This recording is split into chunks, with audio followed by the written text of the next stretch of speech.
Hey everyone, welcome to Garden Fork Radio. It's Eric talking to you.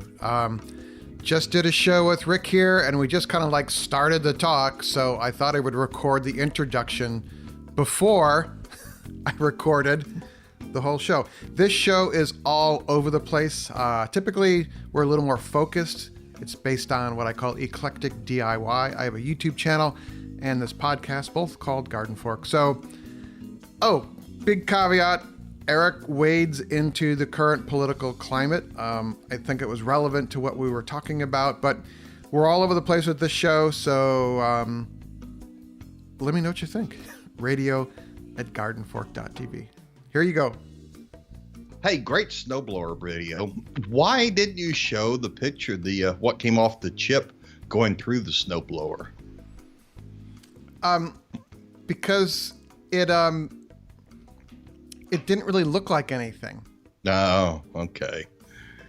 I was expecting this. I thought it'd be this kind of neat tumble thing, and then being ejected very cinematically out of the chute, you know. Yeah. And it was none of that. It was just gray and black. Well, it's hardly cinematic at all. Yeah. Yeah. So, but anyway, great video. Did the GoPro actually survive it? Yeah. I guess we've begun the show, haven't we? I don't know. We can just keep talking. That's fine. Well, you want to do your intro thing? I'll put it in later. So. Okay. Just put my usual bellowing in, and we'll be in good shape. But yeah, that was great. It wasn't as cinematic as when.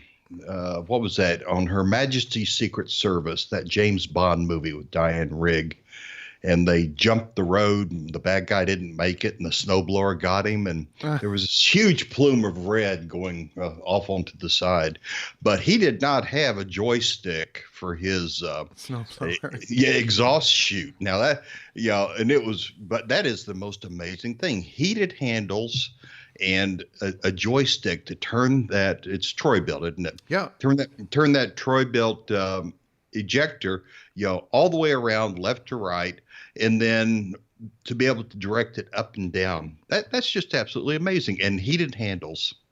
Yeah, I wish I could have heated boots, and then I would be fine. But I don't think Troy-Bilt makes boots. Well, but somebody does, doesn't they? Don't they? Someone's yelling back at the podcast right now. Yeah, I'm sure I've seen battery-powered heated boots. I bet Kevin knows all about this, and he'll be emailing. He knows everything anyway. He's like the mysterious Mr. Answer Man of the show. But no, it's a good machine. It was the first snow of the year, and it was a big one. It was probably 12 inches. But the hard part is when the snow, and I don't blame the snow plows. The town has to plow, but they build up a bank of snow against the sides of the road, in the shoulder of the road. And so you have to kind of blow through that to get to your driveway, Okay. And this was up in Coleman, right? Yeah. It's up at the house. Up at the house. Yeah. It just rains in New York City now. So, cause the climate crisis has just made the cement so hot here, everything melts. So. Well, yeah, you can kind of think of that as a blessing in a way. I mean, yeah, I've seen pictures in New York City where they cover cars when they snow plows go down the middle, and right, yeah, you have to get out there with an ice pick, one of those picks that mountain climbers use, and chip the ice off your car, dig it out. Well, when there's a snowstorm coming in New York City, you want to park your car on the left side of the road, the street, because the plow is tilted to the right. Well, but every side's the left side, depending which way you're going. The side streets are all one-way streets. So. Oh, I didn't know that. Yeah. Okay. You've only been here a couple times, Rick. So. That's true. And apparently, all I've managed to do is buy really expensive breakfast sandwiches, if I remember correctly. Yeah. But the snowblower is a good machine. It's kind of, I've talked about this a little bit before, but I have a previous video with that same snowblower from last year. They asked me to make another one this year because, hey, with the first snow, would you make a video? And they paid me for that. I'm compensated for that. But the current political climate of, I'll just say it, the man in the White House making it okay to be unkind to others has creeped into my snowblower videos. Really? And I deleted a lot of it. I was just like, I give up. It just makes me sad. It really makes me sad what's going on in our country right now. So, but I deleted them. But the sad part of that is that YouTube's algorithm rewards interaction. They will surface your video. The more interaction your video has from commenting, the more it will surface it to people that the algorithm thinks it wants to watch it. And so actually the angry man comments make the video, I get more views. Those videos, my snowblower video from last year had 17,000 views last month, which is a little unusual. Yeah, no kidding. Well, this one ought to do nearly as well. The flip side of that is that there are really great people in the world. I think 95% of the people, I'm hoping, I'm being an optimist here, and they take them to task. They're like, man, why are you saying that? So. Yeah. Well, if you actually, it helps you in Garden Fork to have more interaction on the YouTube. Yeah. Don't delete those people. Tell me about them. And I will run your numbers up like you wouldn't believe. My secret power, Mr. Kennerly. That's right. I'll bait them. And although I really had trouble imagining what exactly could be the controversial about blowing snow. I mean, part of the thing is that Troy-Bilt is owned by MTD, which is a German-American. It started as a German-American machine tool and die company, much like Troy-Bilt started out as a tool and die company as well. And Troy-Bilt ran into financial problems, and MTD and Troy-Bilt were on similar paths, making lawnmowers, wheelbarrows, things like this. They made some bicycles even. I've been to the MTD museum, and I've been to their headquarters. And for some reason, MTD has this. People think it's like this weird secret company. It's a privately owned company, so they're not in the stock market. They don't have a big social media presence. They let their brand speak for themselves. But it's much like General Motors makes Chevrolet, Buick, and Cadillac. Right. MTD makes Cub Cadet, Troy-Bilt, and a couple of other brands. And then they will make snowblowers for other companies that want to stick their name on them. And I won't say who they are, but some of these big companies that you think you're buying you're paying for the brand name, and so they rebrand snowblowers. But this happens in every industry. If you want, if you want a Craftsman paint sprayer, it's probably not made by Craftsman. Yeah, and the same thing's true of dishwashers and clothes washers. There are probably only 2 or 3 companies in the world that are manufacturing those, and they just manufacture them and put the proper piece in, to customize it somewhat to differentiate it from the others. But there's only a couple of places that are making stuff like that. And the people there are. I've worked in a lot of corporations. As a guest, as a freelancer or doing a film shoot there, and a lot of these places are just corporate cube. Are they called cubes? Where the people have the offices, those cubes. Cubicle farms, and they are not happy, and all they care about is covering their butt and getting out at the end of the day. And the people at MTD, I've met like 30 of them now over 4 years now. Mm-hmm. And they like where they work. Oh, wow. So that Prozac is powerful stuff. But Put it in the water, make everybody happy. And the other theme I find a lot with the angry commenters is the one was like, anything made in the last 10 years is crap. And I'm like, well, that's kind of a generalized statement there, And if any part of it is plastic, that's a bad thing. And then they want it made in America, and they want it to be cheap. And so my thing there is, I've said it before here, but people want made in America at a Walmart price, and you can't have that. Right. Yeah. So it's one of those choice of three. You can either have it cheap, or you can have it fast, made in cheap, or America. good. Yeah, fast, cheap, or good. That's it. Thank you. That's what I was trying to get to. But people, there is something about having a computer in between you and the face of somebody else that just makes people vicious. I've been on Quora a lot, Quora, and it tends to be more civilized than most of the other. More than Reddit or something like that. Yeah. And although I do spend some time on Reddit, but just the viciousness, and it's a sport for a lot of people. Yeah, and I kind of got that feeling from some of the comments. But yeah, anyway, they're great people. It's a really nice snowblower. And my neighbors, I've let my neighbors use it, and they're like, that's a really nice machine you got there, Eric. Yeah. Well, and it has heated handles. How does it do that? I mean, is it Well, there's a generator. There's a starter. It's an electric start machine. And so I'm thinking, since it's when the thing is running, it becomes an alternator or a generator, and it generates some power for the headlight and for the movement for the motors to run the chute. So I'll ask the powers that be, and I'll have an answer for you. But well, see, silly me, I thought, and this is absolutely crazy now that I think about it, that it was warming the oil and shooting it up a tube into the handles and back down to the engine. Oh. Radiant floor heating, radiant handle heating. Yeah. So apparently I'm a little behind in my sophisticated thinking about these things. A generator that heats it is much more sensible than running the oil around. The other YouTube observation, and then we'll move on, is I have a video about, I was at my sister's house, and she's like, the towels take a really long time to dry in my dryer. And I'm like, well, your lint, the exhaust pipe, the lint, where the lint goes through the screen and all that, I said, it's clogged.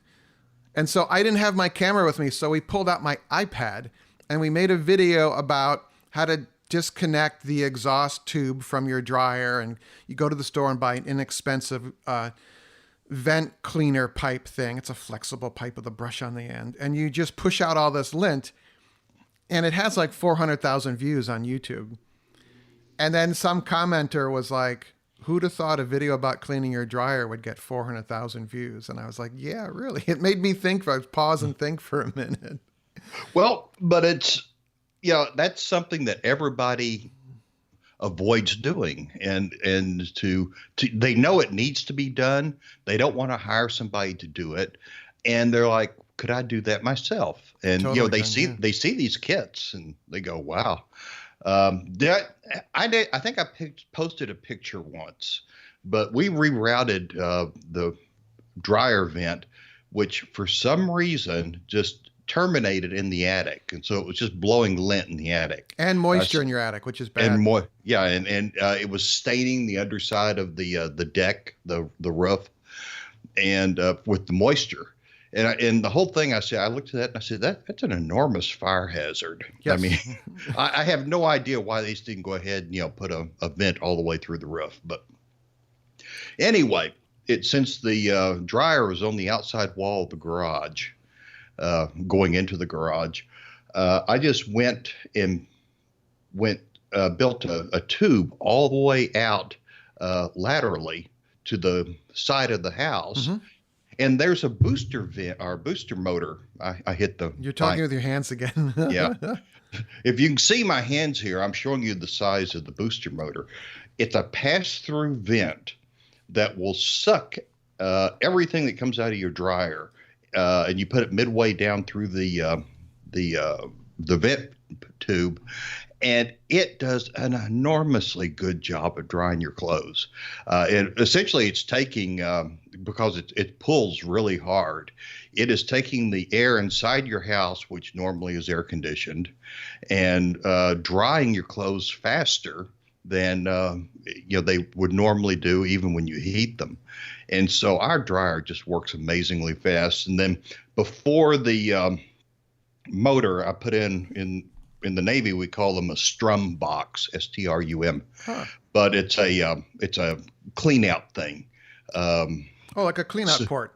Yeah, and it has a screen in there to catch everything, and so we've got the regular screen in the dryer, and then we have this clean out port that we pull the screen out and clean it every now and then, so you get double cleaning. So not much lint makes it down to the other end, and then at the very far end, I just put a dryer vent on the outside of the house, and it shoots it down to the ground, and that's where we, because nothing actually gets that far as lint and whatnot. It's clean there. But I can't believe how much more efficient our dryer has become since we put that booster vent on there and pull air through the clothes dryer. Yeah, because the dryer vent is, I think by code, they're 8 feet. The spec is 8 feet or less. But I know a lot of them go much farther than that. But that booster vent does a big deal there. Yeah, you're basically trying to remove moisture from clothes, and to do that, you need to let that air go somewhere. But how many times I've been to a client's house and popped open that dryer vent, and you're like, wow. And that actually is a big source of household fires, is the clothes dryer. Right. Which is the reason we never leave the clothes dryer running when we leave the house.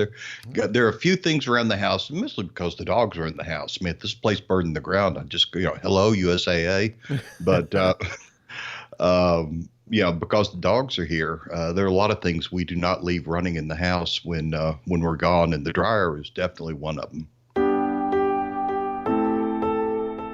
Do you shop on Amazon? I shop locally and also on Amazon and other online stores.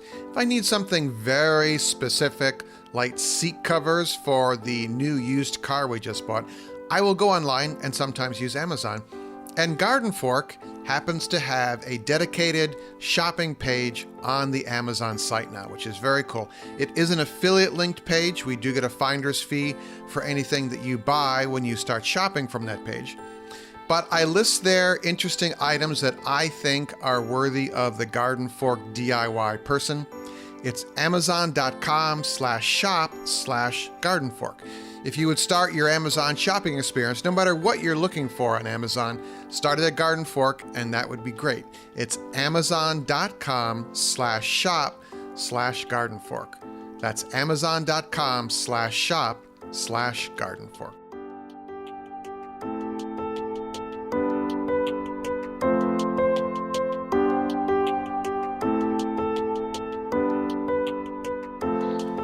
Well, let's do a quick 180 here. Did you see the laser cutter photo that I posted on the Garden Fork discussion group? I did. Absolutely amazing. Pretty cool, huh? Yeah. You get stuff, you get to play with stuff, and I'm like, boy, I wished I had one of those. And I finally learned the difference between MIG and TIG welding. Oh, good. So that was I've been watching a lot of Homebuilt Aircraft. You're not going to build a helicopter, are you, Rick? Not a helicopter, no. Okay. But I have a private pilot's license, so I've got thinking around here. But what the difference is between a MIG and a TIG, and with the MIG you kind of tack, and then you come back with the TIG later once everything is set, and you really weld the joint and that kind of thing, which I had no idea about. I knew they were different, but I didn't know why. TIG, you can do stainless steel.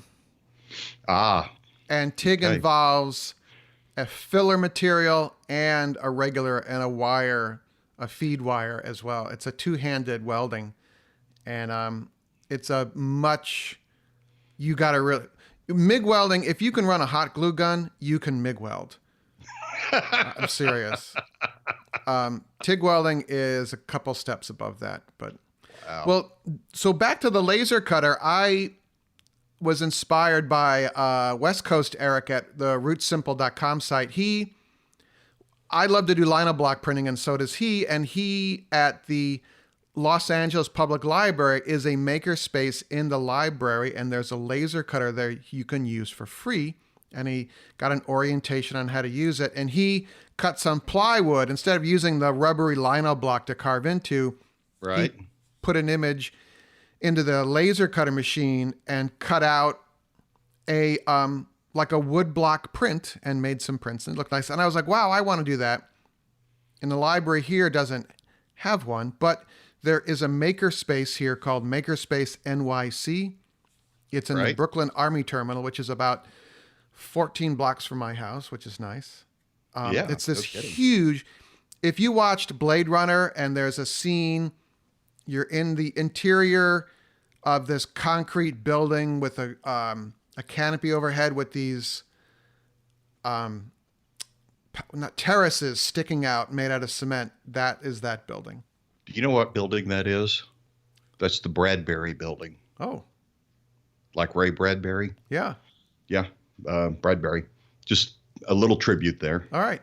So anyway, there's a makerspace on the first floor there, and they have several. They have 4 laser cutters. So I took an orientation class there last week and made my little G-fork thing in Futura Bold Italic, which is a favorite typeface of mine, and also a lot of other people's.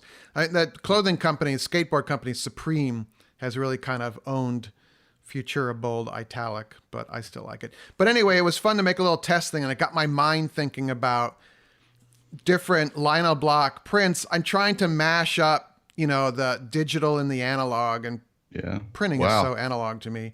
So Yeah, that was a what- lot of fun. Where do you come up with a design for it? I mean, and how does it output the format is what I want to know. I mean, is it It's a a TIFF or is it it's a vector format. it's a vector format? It works with CorelDraw or Adobe Illustrator. Wow. CorelDraw is still around. Yes, it is. And I have the Adobe suite because I do editing and Photoshop and all that. You rent it from Adobe every year. Yeah. Yeah. No kidding. But I think you should pay for software because they spent a lot of money building it. Sure. Sure. So I will create something in Illustrator and then you can port it over to CorelDRAW, I think. But my question is like I have an image of Charlie Pup, like a silhouette of Charlie Pup kind of profile, and I'd like to laser cut that onto a wood block. And I'm not sure how to get that into a vector file format. So if any of you know how to do that, it's radio@gardenfork.tv. Radio@gardenfork.tv. So Well, almost any of the programs that have a trace form ability will be able to render a vector format for you. oh, So, and I haven't used CorelDRAW in 100 years, but when I had my vinyl cutting business and I was doing, boat names and stuff like that on the side of boats, it was common for people to bring me hand-drawn pictures. I'd slap them on the scanner and have CorelDRAW trace it, and then I'd clean it up and it'd output it as a vector format. I did not know you had this business, Rick. I did at one time when we were stationed in Annapolis, Maryland. It actually paid for a brand new car. It was at the time it was an extremely lucrative business. Now everyone does signs and decals and that kind of stuff. So I did it on the internet and had a pretty successful business. I'd get up around 4:00 in the morning and cut until 6:30 and then go to work. So, and then I'd cut in the evening. So it was a really nice business. Wow. You can buy laser cutters that go on your desk now. Vinyl cutters. You can Right. get desktop laser cutters too, but interesting. Sure. I wonder if the little desktop ones are nice if you're doing like lettering for a show or something or some sort of display. Yeah. But for boats, you needed I hit it again, didn't I? Yeah. You need a 4-foot 4-foot. vinyl cutter to be able to handle the big rolls and get the big names onto the sides of boats. That's great. Did your training in laser cutter was the number one thing? Do not look at laser with remaining eye. Yeah. That kind of scares me sometimes. Well, it has a safety top that goes over it. It won't do the cutting unless the lid is closed, Right. and it has a safety glass that you can see through, but has been treated such that the laser will not burn out your eye. Well, that's good. That's also with MIG and TIG and flux core welding. Arc welding in general, you do not look at the spark. With the unshielded eye. Right. I actually just ordered a new welding helmet. They have them now that they're clear, and until you strike to make the spark, and then there's a little solar sensor there, and then it turns on the darkened shield. It's kind of neat. Wow, shields up, huh? Yeah, so you can see what you're about to do, and then you hit the spark, and then it goes darker, and then that spark is so darn bright you can see your weld, and you can adjust the darkness setting on your helmet. I think mine's at a 13 if I remember right, but wow. Well, that's way cool. It's amazing what they can do now. I'm going to have a new welding video coming out in December. I bought a new flux core welder. I had a Harbor Freight Tools one, and that was like my entry welding machine. I remember that. And then some great comments on that video. That video gives me hope for mankind, people kind, because in the video I said, "Don't be mean. I'm just starting out. Help me." And there's hundreds of comments on there about what I was doing wrong, but it was very politely said. Well, that's good. Yeah. And I upgraded to a slightly more expensive welder that is DC rather than an AC flux core welder, which makes all the difference in the world. And I've been welding some stuff for friends and my own self, and I've gotten a little better at it. So I thought it was time to make another video on that. Yeah, I remember when MacGyver made a welder out of a battery and some jumper cables at a quarter, I think. Yeah, you can do it. That's DC. Yeah, you can do it with like a coat hanger wire if you're in a jam, or if you happen to find a piece of arc welding, the welding rods from an arc welding kit. Oh, geez. That is based in reality. So.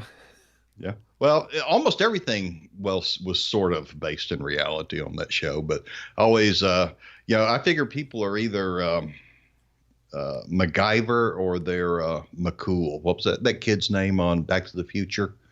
You're either counting on things that are coming toward you, or you're able to cobble things together with the stuff you already have. So. Oh, I've never watched MacGyver. Really? Well, it was popular back in my. Vinyl cutting days. You were probably 12 years old or something when it was on. I don't know. Well, one more thing, and then we'll see if we have any podcast reviews. But I've actually been trying to find more better podcasts, and one that I really like is called I Spy. Really? And it's by the magazine Foreign Policy. Oh, okay. I know Foreign Policy. Yeah, I listen to their podcast, but I didn't know they had one called I Spy. And it is, let me see if I can read it's got, they usually have the little thing that says what it's all about. Let me see here. No, it doesn't say. But anyway, they interview former spies and they tell a story. It's heavily edited, heavily redacted, I think. They can't always mention names, but it's really interesting. It's told in the first person. Whoever there is telling the story was a part of it. And the last one I heard was they had to steal a Russian code machine from a Russian embassy in Asia somewhere, and how they did that, and it's interesting. Yeah. Yeah. So there's a lot of, kind of daring do that, will never make the paper or I'm surprised even podcast. It's amazing. I am reluctant to talk about stuff that happened in the 70s and 80s, when everything has changed and it wouldn't make a bit of difference, but it's just drilled into you. You never talk about this stuff. Back when I was in the, radio communication business. Yeah. Right. You were in the service. Yeah. Navy, signal intelligence, or C4ISR is what they call it now, I think. But anyway, mostly tracking fleets and figuring out where they're going, that kind of thing, using radio. But in fact, one reason I'm a ham, an amateur radio operator, is because I could copy Morse code at about 30 words a minute at one time. And so when we went to the Pacific, I got a ham license just so I could play around with it. Wow. And you can be a ham operator now and you don't have to know Morse code, I believe. Yeah, that's a travesty. I'm one of those old grumpy guys that says, that's an absolute travesty. How can you be a ham and not gone through the code? Although I did meet a radio operator a couple of years ago, and he says that he was in the last class that the Navy taught Morse code to. So it's a dying thing, but it was really interesting. Wow. You know what's coming back now in the Navy? Celestial navigation. Yes. Guys that actually stand on the side wings with a sextant, and they take star shoots, and they take sun shoots, and they take noon shoots, and they go in and they do all the computations on the now it's a computer, but they also have the books just in case everything goes to whatever. They can still navigate because they're really worried about people fooling with GPS system, and for too long the Navy has relied on GPS. Right. One day someone's going to shoot those satellites down or turn them off or something. Yeah. It was, have you been watching, what is it? The Marvelous Mrs. Maisel on Amazon? No. Yeah. She Who Must Be Obeyed loves it just because of the clothing, but they're going on she's a comedian, and they're going on a tour, and there's a picture of her in front of a Constellation, an old 4-engine reciprocating tri-tail airplane. But if you look at the top, you'll see a plexiglass bubble on the top. And back in the 50s, they used to carry a navigator on transatlantic flights who would shoot stars through that bubble. Oh, wow. To plot the plane to get it to where it was going. I did not know this. So, just throwing all that stuff out there. Yeah, we threw out a lot of stuff this episode. Yeah, people don't call it stuff anymore. They call it something else. But we've been throwing a lot of it. Yeah. Anyway, your snowblower video was really good, and I just wish that there'd been better picture going through the thing. It's kind of like a picture of going through a cow or something. Okay, thank you, Rick. Can I move on to the podcast reviews now? Do we have any? We have 2. Is anyone still listening? Yeah. If they're really listening, they would go to Apple or wherever they get their podcast, and they'd leave a review. Yeah. Yeah, it's 5 stars, and if you don't like the podcast, just don't bother. Yes, please. Thank you. All right, the first one is K&L Grammy, registered dietitian, episode 5 stars. Your interview with Rebecca was fascinating. She was knowledgeable and well-spoken. What's that say about us? I learned so much from listening and look forward to hearing her again. Okay, that's a big hint right there. Yeah. I got to get more guests in the show. I guess I really have to hire that virtual assistant person to kick my head. All right, and the next one is by Appraising Master. Interesting. Great show, 5 stars. These guys are so interesting and entertaining. Always have an interesting talk, even when I could care less about the topic. Oh, man. What's that say about us? Well, I think it says that you shouldn't write podcast reviews when you've been drinking. Yeah, we went all over the place today. We went from angry snowblower comments to Morse code. So yeah. Well, we're coming up on the holidays. Everything's more relaxed. You going to go any place for the holidays? No, I'm not big on traveling around the holidays. Yeah, neither are we. We're going to, we got, the house set up, a little bit of Christmas. I mean, after 40, I think it's 43, 44 years marriage, we could put out a lot of crap, but we minimize, we get enough for the Christmas spirit and whatnot. We'll cook a turkey out on the grill and have a nice dinner, invite some people over. We always go down to the naval station and get several young enlisted people who are stuck on base and who won't get a chance to go home for Christmas, and bring them over and feed them turkey dinner. And so, yeah, we'll do that and drive them back after the ball game, whatever ball game's on. And that'll be our Christmas. Very nice. Do you ever like want to invite them into your office room and show them your ham radio stuff and Morse code? And No, we don't do that. Now that I've created this new perfect office, which you can see on the Garden Fork discussion group, if you want, I took some pictures.